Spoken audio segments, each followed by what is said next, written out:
Good afternoon বন্ধুরা, নতুন আরও একটি ব্লগে আপনাদের সবাইকে স্বাগত। এটা হচ্ছে দ্বিতীয় ব্লগ দক্ষিণেশ্বর থেকে টানা আদ্যাপীঠে গেছিলাম। আদ্যাপীঠ থেকে দেখলাম যে দ্বার বন্ধ আছে, এখানে চলে এলাম। এখানেও সেই একই ব্যাপার, এখানেও দরজা খোলেনি, তবে বহু লোক অপেক্ষা করছে। মন্দিরটা কিন্তু খুব সুন্দর বানিয়েছে, যদিও ভিডিওয়ে দেখা, ইউটিউবে দেখে আমরা চলে এসেছি। তবে কিন্তু মন্দিরটা একদম রাস্তার ধারেই, মেন রোডের ধারে, গাড়ি ঘোড়া একসঙ্গে চলছে আর মানুষেরও ভিড়, মানে গাড়ি যাওয়াটা অসম্ভব ব্যাপার হয়ে যাচ্ছে। আর মেন গেটটাও খুলেও দিয়েছে এবার, 5টার সময় খোলার টাইম, তো 5টা বাজে খুলে দিয়েছে। এদিকেও গেটটা খুলে দিয়েছে, ওদিকে আদ্যাপীঠেরও 5টা থেকে খোলার টাইম। তা আমরা এসে যখন পড়েছি, তাহলে এখানটাই আগে ঢুকে যাই। ঢুকে এবার দেখতে নাকি অনেক টাইম লাগে, 1.5-2 ঘন্টা টাইম লেগে যায়। তারপরে যাবো আদ্যাপীঠে, তারপর যাব বাড়ি। চলুন, ভিতরে প্রচুর লোক ঢুকে গেছে। আর এইখানটা দেখুন, কৃষ্ণলীলা। শুনেছি এখানে বৃন্দাবনের সমস্ত কিছু তৈরি করেছে। এই যে দেখুন, কি দারুণ নয়? মনে হচ্ছে যেন সত্যি সত্যি আমরা বৃন্দাবনেই এসেই পড়েছি। দারুণ করেছে, দারুণ দারুণ। তবে উল্টো দিকে ঘুরছে। বহুদিন পরে তবে আমরা এইসব দেখছি। এত, এই যে এনারা হচ্ছে গুরু। কত রকম গুরু একবার দেখুন, দেখে মনে হচ্ছে সত্যি সত্যি মানুষ বসে আছে। মানে একদম ভিতর থেকে পুরো একদম সব রেডি করে দিয়েছে। দেখুন কি অদ্ভুত লাগছে, কি ভালো লাগছে, মানে অভাবনীয়। মানে আমি যেটা নিজের চোখে দেখছি সেটা আপনাদের দেখাতে পারছি না। এটা যে আমার কাছে কী কষ্ট, সেটা আমি না বলে বোঝাতে পারবো না। দারুণ করে সাজিয়েছে, গুছিয়েছে। তবে বেশি দিন তৈরি হয়নি, কারণ আমরা এর আগেও দক্ষিণেশ্বর গেছি অনেকবার, তখন কিন্তু এইসব জিনিসগুলো ছিল না, নতুন করে করেছে। বৃন্দাবনের মাটিতে, রাস্তাঘাটে, মাঠে ঘাটে, বনে জঙ্গলে যেসব জিনিস দেখা যায়, দেখুন কি সুন্দর হরিণ, কি সুন্দর ময়ূর। আপনি বৃন্দাবনে যাতায়াত করলেই দেখতে পাবেন। যদিও এখন আমি বৃন্দাবনে যেতে পারিনি, নিশ্চয়ই যখন হোক একবার যাব, চেষ্টা তো করবই। আর এই যে হরিণ, খুব সুন্দর জিনিস করেছে দেখুন। আসল কথা, এইসব রামায়ণের কাহিনী আমার খুব একটা জানা নেই, যদিও এটা আমার কাছে খুব খারাপ ব্যাপার, মানে আমার কাছে লজ্জার ব্যাপার। জানা নেই, না হলে আপনাদের হয়তো বিস্তারিত জানাতে পারতাম। এই যে দেখুন কি সুন্দর, কি সুন্দর, উফ, অপূর্ব অপূর্ব। দাঁড়িয়ে ঘন্টার পর ঘন্টা দেখলেও চোখের শান্তি হবে না। দেখুন, এটা কিন্তু কালিয়া দমন নয়।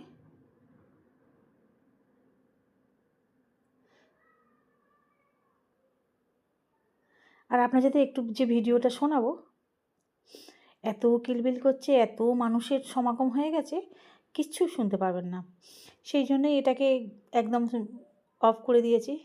কিন্তু সিনারিগুলো খুবই সুন্দর, দারুণ দারুণ।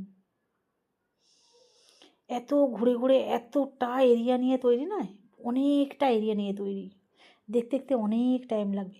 সবচেয়ে বড় কথা এখানে নয়, সন্ধে না হলে এরা খোলে না, গেট খোলে না। সকালের দিকে এইসব গেট খোলেই না। একবার 5টা বাজবে, সন্ধে সন্ধে হবে, চারদিকে লাইটিংটা করবে, তারপরে এই গেটটা খুলবে। লাইটিং না করলে সুন্দর লাগে না, দিনের বেলা তো অতটা সৌন্দর্য আসে না। তো এইখানে দেখুন না, কি দারুণ দেখুন, আহা হা, চোখ জুড়িয়ে যায় এইসব জিনিস দেখলে। দারুণ দারুণ, এরকম জিনিস আর বাস্তবেও দেখা যায় না। এখন লোকের বাড়িতে আর গরুও নেই, আর এরকম সুন্দর দৃশ্য আর দেখতেও পাওয়া যায় না। লাল বক দেখুন, এটা বক নয়, কি বলে, বকাসুর না কি বলে মনে হয়। ওহ, কি সুন্দর! এইসব দৃশ্য দেখার পরে মনে হয় সত্যিই একবার আমাদের বৃন্দাবন থেকে ঘুরে আসা উচিত। এখানে হাতিটা দেখুন, ঐরাবতটা দেখুন, দারুণ নয়? খুব সুন্দর, খুব সুন্দর। এই যে দেখুন, নারায়ণের পায়ের কাছে কৃষ্ণ শুয়ে আছে। কেন সেটা বিস্তারিত হয়তো আলোচনা করতে পারবো না। আর এটা তো জানেন, এই যে বাসুদেব তো কৃষ্ণকে নিয়ে চলে যাচ্ছিল কংসর হাত থেকে বাঁচার জন্যে, যাতে কি কৃষ্ণ অন্তত বেঁচে থাকে, সেই জন্যে ওকে পার করে দিচ্ছিল। আর এই যে কৃষ্ণকে কীভাবে স্নান করাতে হয়, সেটা এখানে ভালো ভালো করে দেখিয়ে দিয়েছে। শাঁকের জল দিয়ে ওতে ঘি মধু দিয়ে এই যে কৃষ্ণকে স্নান করাচ্ছে। আমরা কি সত্যি এরকমভাবে কখনো কৃষ্ণকে চান করে দেখেছি? কখনোই করি না, কিন্তু আসলে এইভাবেই চান চান করাতে হয়। দেখুন, আর এই যে পুতনা রাক্ষসীর কথা আপনারা নিশ্চয়ই সবাই জানেন। পুতনা রাক্ষসী কীভাবে কৃষ্ণ কীভাবে পুতনা রাক্ষসীকে মেরেছিল, কৃষ্ণ কীভাবে পুতনা রাক্ষসীকে মেরেছিল, আপনারা এইসব কাহিনী নিশ্চয়ই জানেন। কিছু কিছু জানি, কিছু কিছু জিনিস জানি, আবার কিছু কিছু জানি না। এই যে দেখুন, কৃষ্ণ ট্রেনের তলা না গাড়ির তলায় শুয়ে আছে। এটা আমি জানি না কি ব্যাপার, কৃষ্ণই মনে হয় বাঁচিয়েছিল। ছেলেবেলার কৃষ্ণ দেখুন, সবাই বাচ্চা বাচ্চাবেলা, কৃষ্ণ, বলরাম, আর এই যে রাধিকা, মনে হয় রাধার সঙ্গে কৃষ্ণর দেখা মনে হয়। আর কৃষ্ণের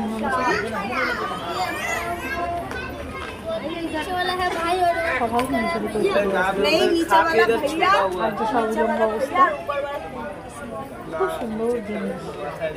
কৃষ্ণের মাথা গাছে নিয়ে এসে হাজিরই হয়েছে, সব মনগুলো নষ্ট করে দিচ্ছে। এই কাহিনীটা ঠিক আমার জানা নেই, তবে আপনাদের জানার থাকলে অবশ্যই কমেন্টে জানাবেন। আমি ঠিক মতো জানি না এটা কি ব্যাপারটা।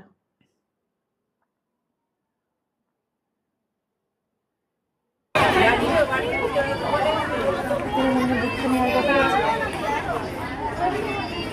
দীক্ষা দিচ্ছে।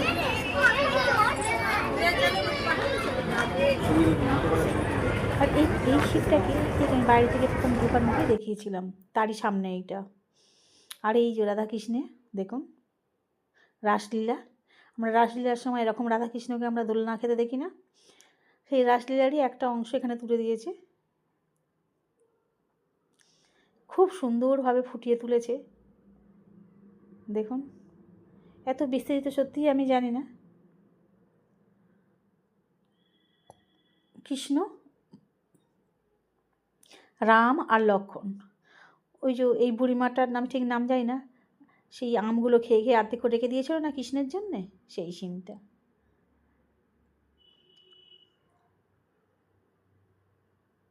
এই কাহিনীটাও ঠিক আমি জানি না, তবে রাম সীতার কাহিনী কিছু একটা হবে।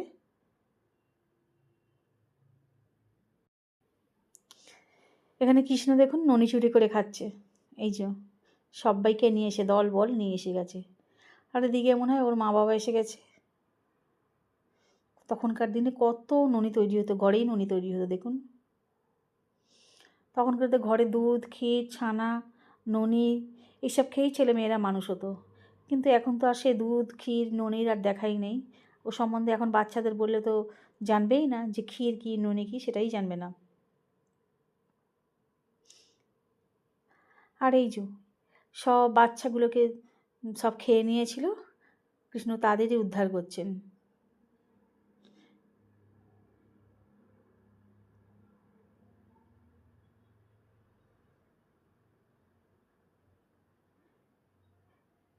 এটা তো অবশ্যই, এটা কালিয়া দমন, এটা নিশ্চয়ই আপনারা সবাই বুঝতে পারছেন। সমুদ্রের তলায় কৃষ্ণ ঢুকে কৃষ্ণ এই যে কালিয়াকে নিয়ে এসে তাকে শেষ করে দেয়া, এটাই হচ্ছে কালিয়া দমন। এই যে আর এটা তো কৃষ্ণ সখীদের জামা কাপড়, সখীরা স্নান করতে নেমেছিলেন, তাদের জামা কাপড় কৃষ্ণ গাছের মধ্যে ঝুলিয়ে রেখে, আর এই যে যিনি বস্ত্র দিয়েছেন তিনি দেবেন, অবশ্যই দেবেন, কিন্তু ছোটোবেলায় তো খুব কৃষ্ণ খুব দুষ্টু ছিল। এই যে দেখুন, এটা ঠিক আমি কি বলতে পারবো না। আর এই যে ফের সেই গোপালকে ধরতে ছুটছে, মা দড়ি নিয়ে বাঁধবে বলে সব ননি খেয়ে নিয়েছে, আর গোপালের পিছনে পিছনে সবাই ছুটছে দড়ি নিয়ে বাঁধবে বলে। এই সিনটাই এখানে তুলে ধরেছে আর কি, এই দৃশ্যটাই। এসব ছোটোবেলায় আমরা তখন রামায়ণ হতো, তখন রামায়ণে দেখেছি, দেখতে খুব ভালো লাগতো।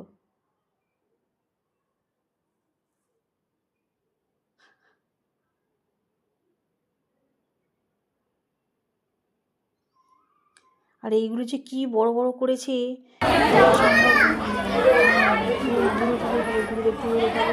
বিশাল বিশাল সেটা হাতে তো বন্ধ দেখতে পাচ্ছি। কি ব্যাপারটা, আসল ব্যাপারটা কি সেটা আমি জানি না।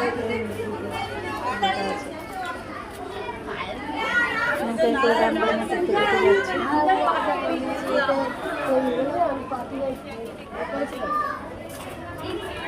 এত সুন্দর সিন আমরা টিভিতেও দেখিনি। এত সুন্দর করে বুঝিয়ে দেওয়ার জন্য, এত নিপুণ করে বুঝিয়ে দেওয়ার জন্য এত এত কিছু করেছেন, এটা তো জানি সম্ভব।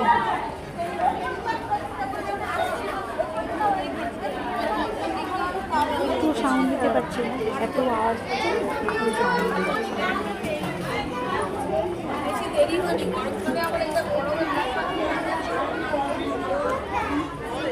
এত সুন্দর সুন্দর কাহিনী ঘটে দিয়েছে। অনেক আমরা এখন দুর্গা পুজোর সময় দেখি নবদুর্গা, তারপরে হচ্ছে জ্যান্ত কালী, নন্দাবাজারে এরকম নতুন সেজে নবদুর্গার একটা অবতার, একটা অবতার একটা বড় সেজে এরকম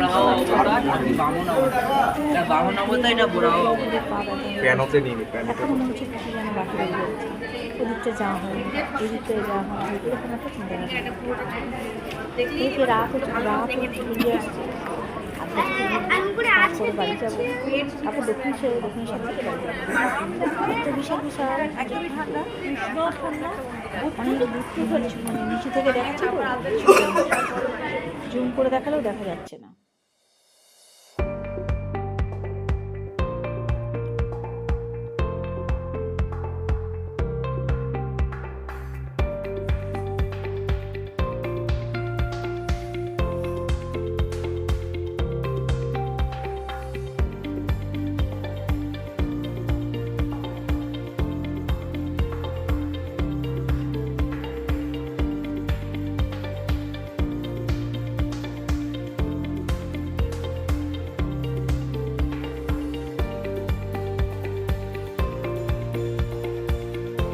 এখনো 9 করে অনেকগুলোই বাকি, যাই হোক আবার দেখতে থাকি।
চলে এসেছি আদ্যাপীঠে।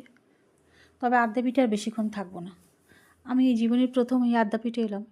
এতদিন দক্ষিণেশ্বরে এসেছি, দক্ষিণেশ্বর থেকে ঘুরে বেলুড় যাই, বেলুড় থেকে ঘুরে বাড়ি চলে যাই, কিন্তু এইভাবে আদ্যাপীঠে কখনো আসিনি। আদ্যাপীঠে নাকি সকালের দিকে টাইমে আসতে হয়, আর না হলে সন্ধে হয়ে যায়। তো সন্ধ্যের দিকে কখনো আসি না, এই প্রথম এলাম আদ্যাপীঠে, বেশ ভালো লাগছে। তা কিছুটা দেখলাম দক্ষিণেশ্বরেরই মতন, প্রতিটা ঘরেই শিবলিঙ্গ রাখা আছে। দক্ষিণেশ্বরে তো 12টা ঘরে 12টা শিবলিঙ্গ আছে, সেইভাবেই দেখলাম। তো এখানেও তাই দেখলাম। এবার বেরিয়ে যাব, আমাদের আবার অনেকটা দূরে বাড়ি তো, এবার বেরিয়ে যাব।